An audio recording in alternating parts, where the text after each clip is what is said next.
আমাদের ঢাকা বিশ্ববিদ্যালয়ে জুলাই গণ অভ্যুত্থানের দ্বিতীয় বার্ষিকী উদযাপনে ঢাকা বিশ্ববিদ্যালয়ের টিএসসিতে আলোচনা সভা ও সম্মাননা প্রদান অনুষ্ঠান।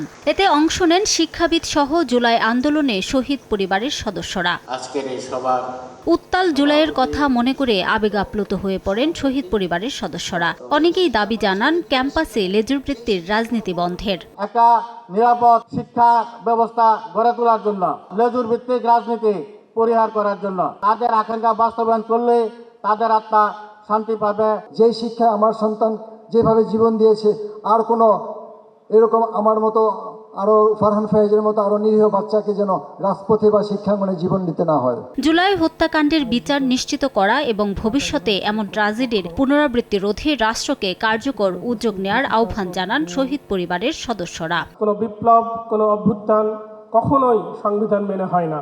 আমাদের সন্তানেরা যে সুযোগটা এই জাতির জন্য করে দিয়ে গেছে, আমি মনে করি সংবিধানকে অবশ্যই সংস্কার করতে হবে। আমাদের ছেলে মেয়ে যে প্রত্যাশার রাস্তায় নামছিল, যে পথে ওনার আশাকাঙ্ক্ষা নিয়ে রাস্তায় নামছিল, ওই দিন যে আশাকাঙ্ক্ষা পূরণ হব, ওই দিন আমরা শান্ত হব। আবু সাঈদ সহ আত্মত্যাগ করেছে। আমরা চাই রাষ্ট্র যেন আমাদের এই স্বজনহারা মানুষের পাশে ন্যায় বিচার করে। এর আগে বুধবার সকালে জুলাই অভ্যুত্থানের শহীদদের স্মরণে ঢাকা বিশ্ববিদ্যালয়ে স্মৃতিস্তম্ভের ভিত্তিপ্রস্তর স্থাপন করে বিশ্ববিদ্যালয় প্রশাসন। এ সময় উপাচার্য বলেন, বৈষম্যহীন বাংলাদেশে ফ্যাসিবাদের উত্থান ঠেকাতে সবাইকে ঐক্যবদ্ধ থাকতে হবে। শহীদের রক্তের বিনিময়ে পাওয়া বাংলাদেশ যেন আবার সেই কোনো ফ্যাসিবাদ তৈরি না হয়।